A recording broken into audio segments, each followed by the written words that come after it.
मैं सुरजीत सक्सेना अपने YouTube channel NCERT mathematics गुरु पर हिंदी में कक्षा 6, 7, 8 के बच्चों को फिलहाल इस समय गणित के वीडियो अपलोड कर रहा हूँ।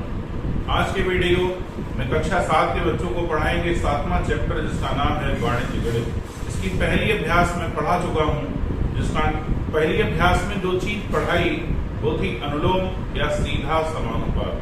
आज जो पढ़ा रहा हूँ वो है प्रतिलोम या उल्टा समानुपात। प्रतिलोम समानुपात या उल्टा समानुपात क्या है, पहले तो यही आप जान लें, और सीधा क्या था। अब आपको दोनों में अंतर नजर आएगा। पहले क्या हुआ था, हमने आपको सीधा अनुपात बता दिया, हो सकता भाई आपके समझ में आया और दूसरी कोई कंडीशन नहीं पैदा हो सकती है। अब दोनों स्थितियां आपके सामने हैं, पहली वाली भी बताऊंगा और दूसरी वाली भी बताऊंगा, इसके बाद लगवाऊंगा सवाल। दो तरीके के प्रश्न आपके सामने लिखे हैं। पहला तरीका ये है कि यदि 3 पेन 12 रुपए के थे, यदि 3 पेनों का मूल्य, 3 कलमों का मूल्य 12 रुपए है, तो 7 का कितना होगा भाई? 3 चौक 12, 4 रुपए था एक पेन का, तो 7 चौक 28, 28 रुपए। 4 मजदूर किसी काम को 12 दिन में करते हैं, तो 8 कितने दिन में करेंगे भाई? मजदूर बढ़ेंगे तो दिन घटेंगे। यहां क्या था, पहली कंडीशन ये थी जब पेन बढ़ रहे थे तो रुपए बढ़ रहे थे। दूसरी कंडीशन ये है जब मजदूर बढ़ रहे हैं तो दिन घट रहे हैं। जहां विरोधाभास जैसी स्थिति हो, उल्टी स्थिति हो, एक संख्या घटे तो दूसरी बढ़े, एक मात्रा घटे तो दूसरी बढ़े, अथवा जब दूसरी मात्रा बढ़े तो पहली घटे, ऐसी स्थिति जहां पैदा होती है उसे कहते हैं प्रतिलोम समानुपात। और जहां एक का मान बढ़ता है तो दूसरे का भी बढ़ता है, अगर एक का घटता है तो दूसरे का भी घटता है, इसे कहते हैं अनुलोम समानुपात। दोनों में अंतर है। पहले जो हल करते थे तो सीधे सीधे अनुपात लगाते थे। अब इसकी भी आप देख लें स्थिति क्या रहेगी। यहां पे मान लो इसे x मान लें और इसे भी x मान लें।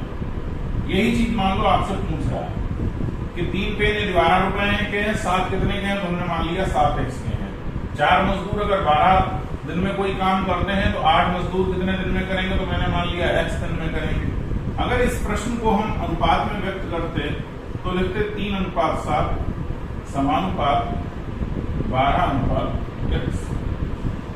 कंडीशन क्या होती थी, यहाँ तीर का निशान नीचे लगता था, यहाँ भी नीचे लगता था। अब क्या हुआ, तीर का निशान नीचे लगेगा 4:8, छोटे से बड़े की ओर। अब यहाँ क्या होगा, ये चीज घट जाएगी ना, तो छोटा इधर होगा, बड़ा इधर होगा, तीर का निशान इधर लगेगा, समानुपात x अनुपात 12। परिवर्तन सिर्फ इतना करना है आपको, यहाँ कम संख्या पहले थी, कम पहले लिखी, और बाद में बड़ी संख्या। यहाँ ये छोटी होगी निश्चित, ये तो अंदाजा लग ही जाएगा भाई। हमें इसका मान नहीं पता चलेगा, एक अलग की बात है, लेकिन हमें ये तो पता ही चल जाएगा ये संख्या छोटी आएगी या बड़ी आएगी। तो छोटी और बड़ी, ये तो तीर के निशान पहले लगाते थे तो उसका कोई मतलब नहीं समझ में आता होगा पहले अभ्यास में, लेकिन जब अभ्यास 7 भी लग रही है तो अब इसका मतलब समझ में आ गया होगा कि स्टार्टिंग जहां से है वो चीज पहले, एरो जहां पे एंड हो रहा है वो चीज बाद में। वही चीज यहाँ है, वही चीज यहाँ है। सवाल आपके सामने पहला लिखा है और पहले सवाल पे हम चर्चा कर रहे हैं।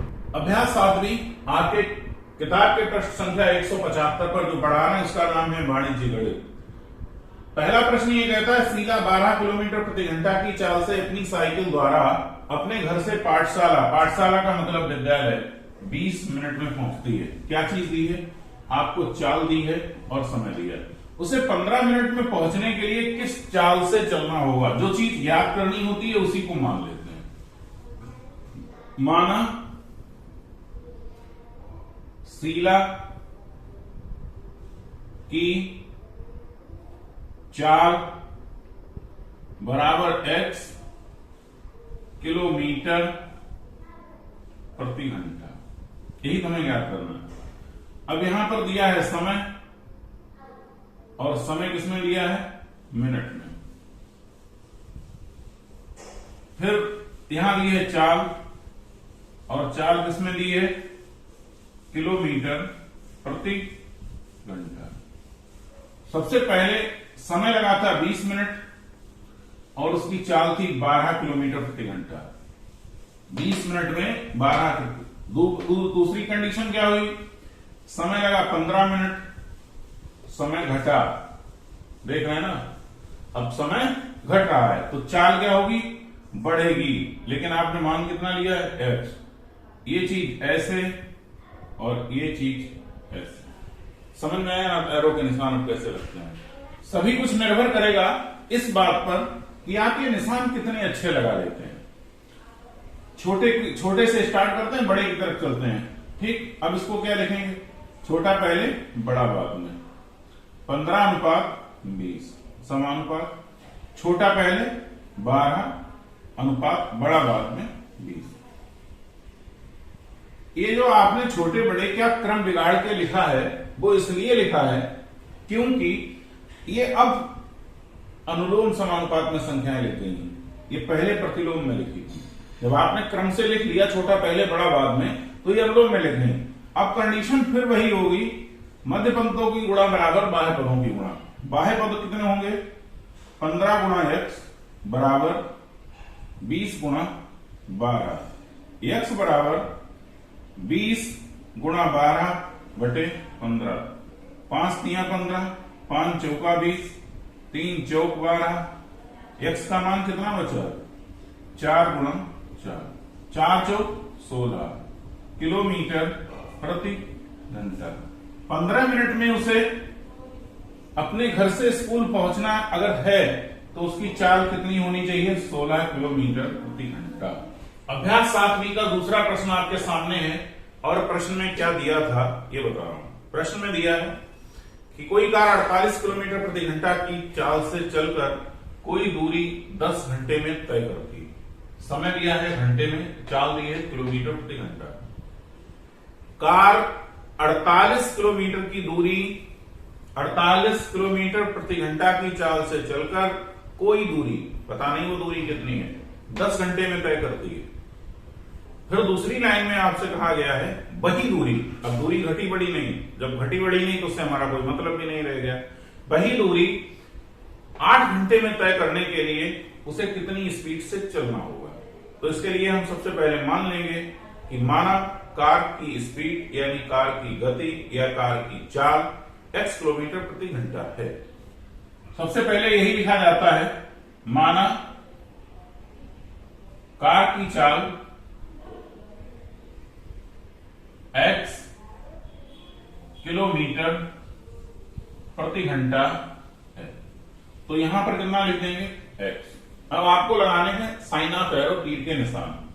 देखिए छोटा इधर है, बड़ा इधर है।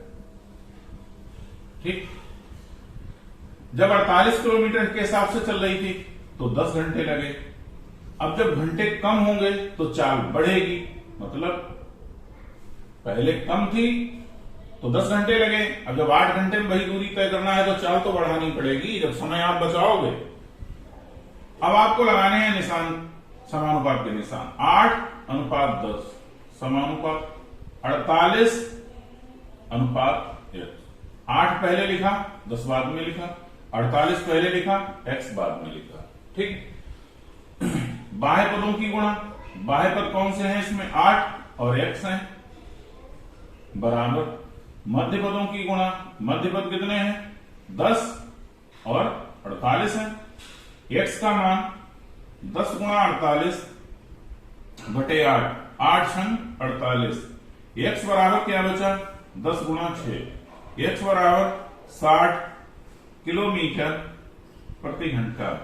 कार को वही दूरी 8 घंटे में यदि तय करना है तो उसकी चाल होना चाहिए 60 किलोमीटर प्रति घंटा।